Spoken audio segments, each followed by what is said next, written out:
We want to turn now to Capitol Hill for reaction to the president's speech from the House Majority Leader, Republican Congressman Cantor of Virginia. Sir, good morning to you.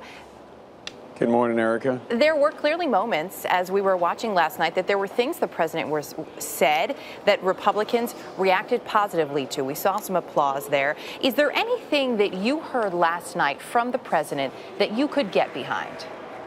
Sure, Erica. You know, look, the president gives a great speech, and last night was no exception. You know, he talked about improving the future, and as a father of 3 teenagers, I certainly have that as my highest priority. You know, the president and I are going to disagree on some things. I mean, I think I want to cut spending more than he does. I obviously disagree on the ways to improve health care in this country.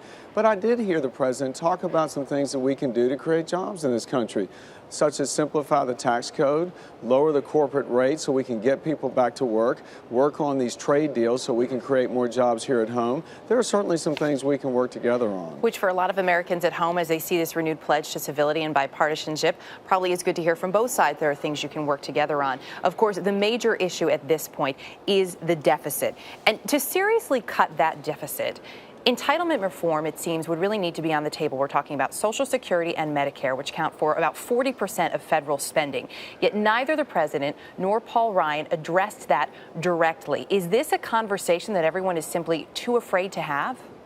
Well, Erica, I don't think so. I think perhaps last night the details of the entitlement situation we face were not brought up, but there's no secret that we have serious fiscal issues long-term in this country. The president has acknowledged that in a public way repeatedly, and I think most of us have. The issue really is the leader in the Senate was on the television not too long ago saying that there are no fiscal problems with the Social Security system. So I think we all need to sort of come to the recognition we do have a problem here and need to begin to approach that in a responsible way. Is that something that you yourself and others in your party would push for, cuts in both Social Security and Medicare?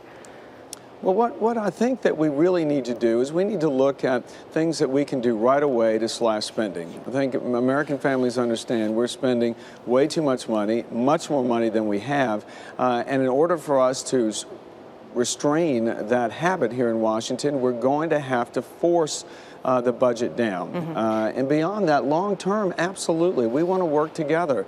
Folks that are 55 and older, we've got to send the message we're not going to cut their benefits. For those 54 and younger, we need to have a serious discussion about what it is for their future that we can do to preserve the system, save Social Security and Medicare, but at the same time not allow this country to go bankrupt. The first of many serious discussions to come. House Majority Leader Cantor, sir, thanks for your time this morning.